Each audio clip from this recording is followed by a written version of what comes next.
Assalamualaikum warahmatullahi wabarakatuh. Baik sahabat, di video kali ini saya akan sedikit membahas tentang salah satu tempat yang berada di Kabupaten Garut, yaitu Sancang. Secara geografis lah ya, Sancang ini terletak di pinggir laut selatan, seperti yang kita lihat di peta ini ya sahabat.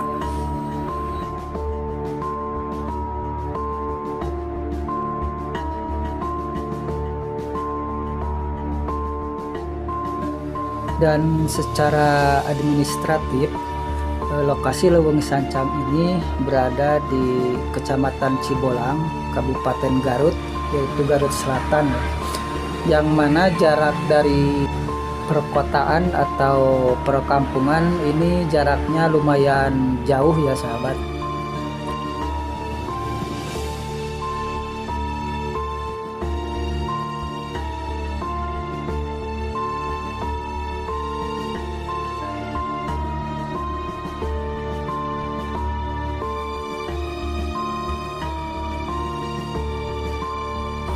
Dan kalau dihitung dari titik 0 km kota Garut, ini perkiraan jaraknya kurang lebih yaitu 120 km lah ya. Dan kalau pakai motor gitu ya, mungkin sekitar antara 3 jam atau 4 jam, itu tergantung yang bawa motornya juga ya.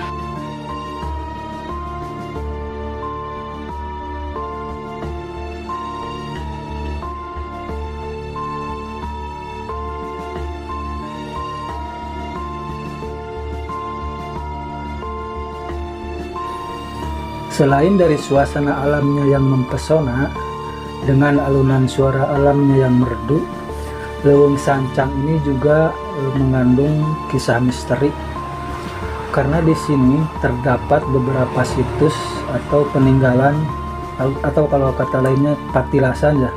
Patilasan yaitu Prabu Kian Santang pada zaman Pajajaran, yaitu ketika itu zaman Prabu Siliwangi gitu ya.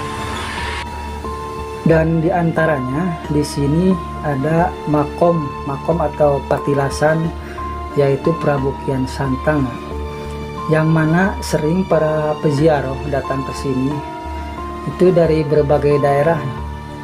Ada yang dari Cirebon, dari Cikijing, Majalengka gitu kan, ada yang bahkan ada yang dari luar Jawa pun ada gitu yang datang ke sini bermaksud untuk berziarah. Dan selain patilasan tadi, di Sancang ini juga terdapat salah satu peninggalan, yaitu yang disebut Batu Belah. Dan Batu Belah ini lokasinya lumayan jauh gitu ya, lumayan jauh dari patilasan atau dari makom yang tadi. Dan jaraknya pun harus melewati sungai yang lumayan dalam gitu. Dan kenapa bisa disebut Batu Belah gitu kan? Jadi ceritanya ini waktu dulu ketika Prabu Kian Santang, kebetulan waktu itu dia lagi sedikit kesal lah, tahu karena apa gitu.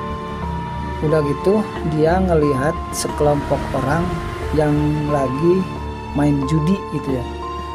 Tapi nggak tahu itu judinya judi apa gitu kan. Tapi gak mungkin kalau judi slot kan, belum ada waktu itu.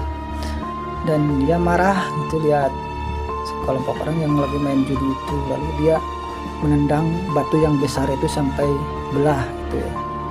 Itu mungkin ceritanya menurut warga gitu.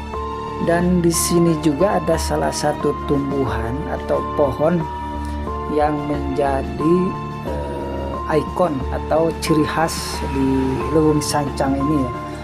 Dan nama pohon ini yaitu, kalau masyarakat di sini disebut pohon kaboa gitu ya. Dan kenapa disebut kaboa gitu kan? Nah, menurut cerita masyarakat di sini, kenapa pohon ini disebut pohon kaboa? Ini juga mengandung cerita mistis yang tidak kalah menarik gitu ya sama yang lainnya. Yaitu ketika dulu, ini cerita singkatnya ya, ketika dulu Prabu Siliwangi dikejar-kejar sama anaknya yaitu Prabu Kian Santang, itu bermaksud untuk mengislamkan Prabu Siliwangi. Itu dari kerajaan Pajajaran itu yang letaknya sekarang ada di Bogor gitu. Prabu Siliwangi ini lari ke Sancang gitu kan. Tapi Prabu Kian Santang terus membuntutinya, mengikutinya karena dia kekeh ingin mengislamkan ayahnya gitu kan. Dan ketika tiba di Leuweung Sancang ini, lalu Prabu Siliwangi ini, kalau kata orang Sancang kan sebenarnya tilem gitu ya, kalau dalam bahasa nasional itu menghilang lalu menurut cerita berubah menjadi macan gitu, bersama pengikutnya.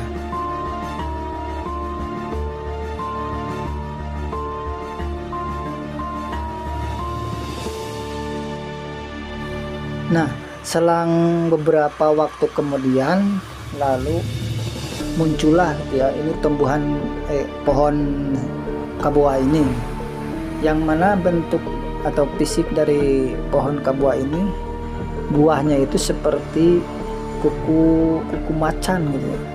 Makanya dari situ mungkin kata kaboa itu kan, kalau orang Sunda itu kan boa itu kan mungkin gitu ya, mungkin boa. Maka berpendapat mungkin apakah ini emang jelmaan dari Prabu Siliwangi atau gimana gitu ya.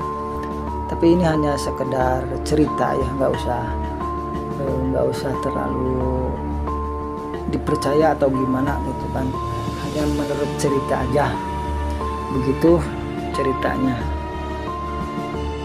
Oke sahabat, itulah sedikit cerita tentang Leuweung Sancang ya. Semoga bisa menambah wawasan ya, walaupun penjelasannya kurang jelas gitu ya. Maaf atas segala kekurangannya. Terima kasih sudah nonton, dan jangan lupa subscribe dan like channel ini. Terima kasih. Wassalamualaikum warahmatullahi wabarakatuh.